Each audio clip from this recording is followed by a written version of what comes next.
What's happening, everybody? It is a very breezy Sunday today, and I'm gonna try and do this video, but you know, with the gusts and winds and all that, you might get like some don't worry, we're not losing signal. You know, you can still see me. But I've gotten several questions over the years on doing the engine swaps in these cars, and to me they're very simple. The way I do it is the engine, the transmission, the K-frame, the suspension, and everything is all outside of the car on a little dolly. Actually, here's the dolly right here. And it's nothing special. This is just something I whipped up years ago, and it has 2 pins on it that locates it on the K-frame. And the transmission sits in the back. Again, nothing special, just super simple deal. And now how I get the car in the air is you gotta get the car way up in the air to be able to drop the engine transmission out the bottom. So I came up with a little tool that I made so that way I can do this without having to take the front of the car apart. Because there's another one that I've seen, but you got to take, in order to do it on a Charger, you got to take the front bumper off, you got to take the valence off, there's a whole bunch of crap you got to take off, and then you have to reinstall it when you're done. And I'm like, you know what, I don't want to do that. I just want to lift the body up, pull the motor out, make more horsey powers, and then stuff it back in without having to do any of the body stuff. So this is what I came up with over here. Follow me. Derek is the camera guy, so if I all of a sudden go like this or my head falls out of the camera, it's Derek. So this right here is a little doohickey I came up with. So these brackets, they just slip into the frame rail, and I have a little set screw right here, or a bolt, that will hold it in place until you get your hook on it. I had a buddy of mine go ahead and reproduce these for me, so that way I can try and sell them to you guys, because I know there's some people that are probably going to want to do the same thing I do. So before we even get started on hooking that up, let me show you a crucial thing that I do before I even start pulling the motor and tranny out, and that is getting the ass end to pivot. So what I do now, normally you don't want to do this with big old fatty meats like what I've got on here. Normally I'll put some skinnier tires on it so it actually fits in the ramp, and these are just cheesy little tire ramps. And to make sure that the axle stays the pivot point and the tire doesn't fall off of my pivot point, I go ahead and I strap the car to the ramp over the tire like so.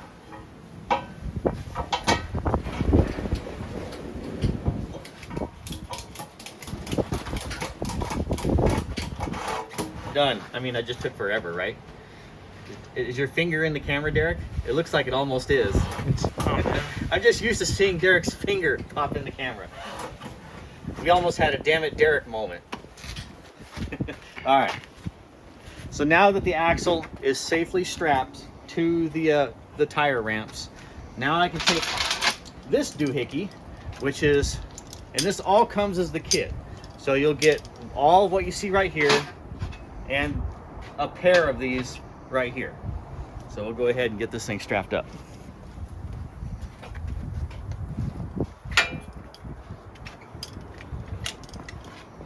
You know what else is really nice about patina cars?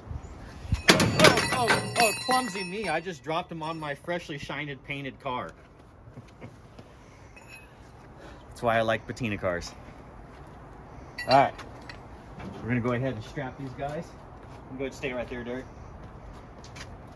So these guys here, there is a hole in the bottom of the frame rail down here. And so this guy here just slips into that hole, just like so. It was that easy.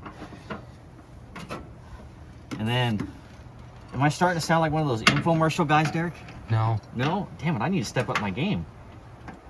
So we're gonna go ahead and set the set screw. And you don't need to torque the crap out of it. I mean, all we're doing is just make sure it doesn't fall down. So like, see, that's the whole reason that set screw's there, is just to hold this in place while I drop my hook down and hook it in place. So we'll go ahead and get the other side.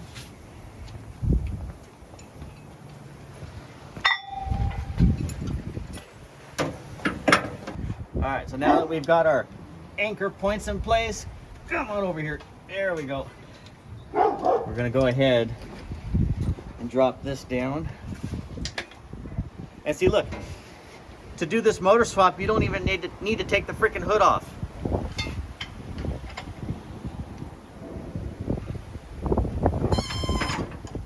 Alright. This one's gonna go right here. This one, oh, need to go a little bit lower. There we go. This one gonna go right here. And all right, go ahead and stand back there. Watch this. See, look, the entire weight of the car, the engine, the transmission, everything's in it. So we just go ahead, do a little hoppity pump here.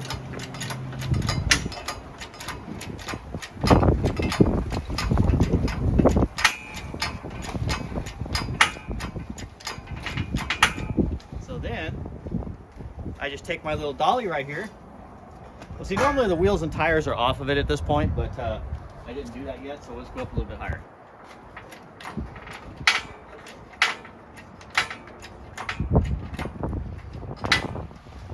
There we go.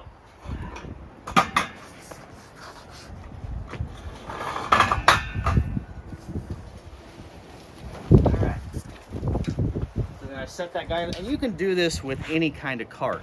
As long as it's flat, has at least 3 wheels, it'll do the job. The main thing is just to set the K-frame, the engine, transmission down on something, so then when we lift the body up high enough, you can roll the engine, transmission right out of the way.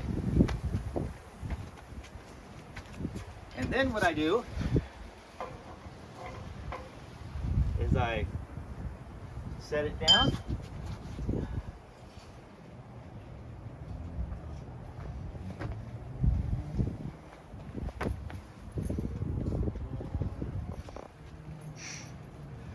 I didn't realize it was going to fall that slow. Speed the process up a little bit. There we go. All right, so I just set it in my 2 points that I have. All right, so the K-frame is now sitting on my dolly, and at this point, normally what I would do is I would undo the 4 K-frame bolts, and I would do the 4 transmission bolts, and then I would lift the body off of the engine and transmission. I'm not going to do that right now because I just spent like a day installing the engine, transmission, and all that crap. So I'm not going to redo it just for this video, but I'm just telling you at this point, this is what I would do.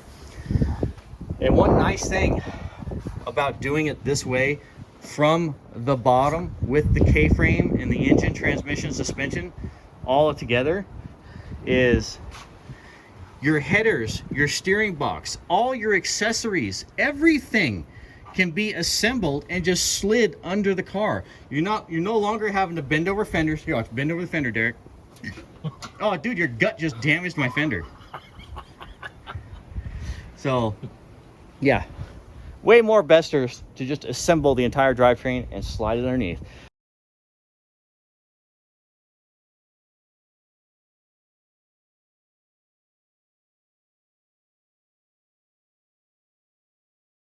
Now, the guys that have lifts, you're looking at me going, what a dinosaur. Why doesn't he just get a lift? Well, yeah, it would be nice to have a lift, but I don't have one.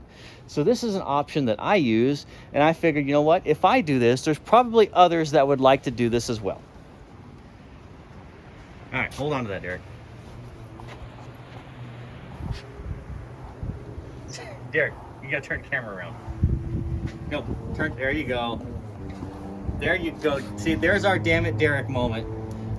Oh, wait, I'm over here, Derek. There. Damn it, Derek. See? And normally, when I jack it up at this point, the body would lift off of the engine and transmission. But, just to show you how sturdy this is, we're going to skip a step. So, the engine, transmission, and all that is still in the car, as you saw, obviously. But, so on the reassembly stage, you got the engine, the transmission on your dolly. You've done slid it under the car. Now you drop the body back down on the dolly, and then you assemble. You just do the reverse. You assemble your 4 K-frame bolts and your 4 transmission bolts. And once the K-frame and the transmission is bolted back to the body, then you can do what I just did right here. You can lift the car back up in the air with the drivetrain in the car. And at this point,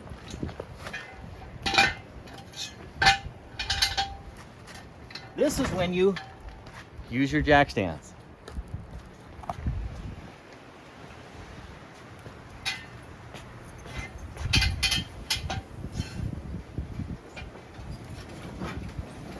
So we got the whole car up in the air, drivetrain's back in it. Then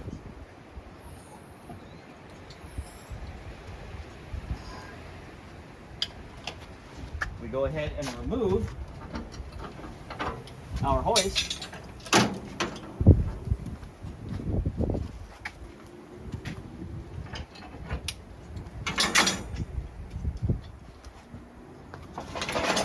And voila, engine swap done. So, if you would like a setup like what I've got, which is what I have here in my hands, and the 2 brackets here, I'm going to sell the kit for $250 shipped. So wherever you live, that covers the shipping, everything. So you get the 2 brackets, the 2 hooks, the 2 chains, the 2 bolts, and the adapter to hook to your engine hoist. So I'm just trying to, that's just something that I have normally done, and I just had the thought, you know what, if I do it, maybe there's some other people that want to do it the same way. So I thought, well, I'll just have some of these duplicated, and if we sell them, great. If not, I have a lifetime supply for the crap I'm gonna do and all my buddies. So anyways, if you guys want a set, go ahead and email me at heyjunkerup@gmail.com. Contact me, and I'll go ahead and get a set shipped out to you. And you can do just like what I did right there. It makes engine swaps so much simpler. So at least you got a lot of FaceTime this time, Derek. Close up. People are gonna know what you look like because you were facing the wrong direction. Say bye, Derek. Bye.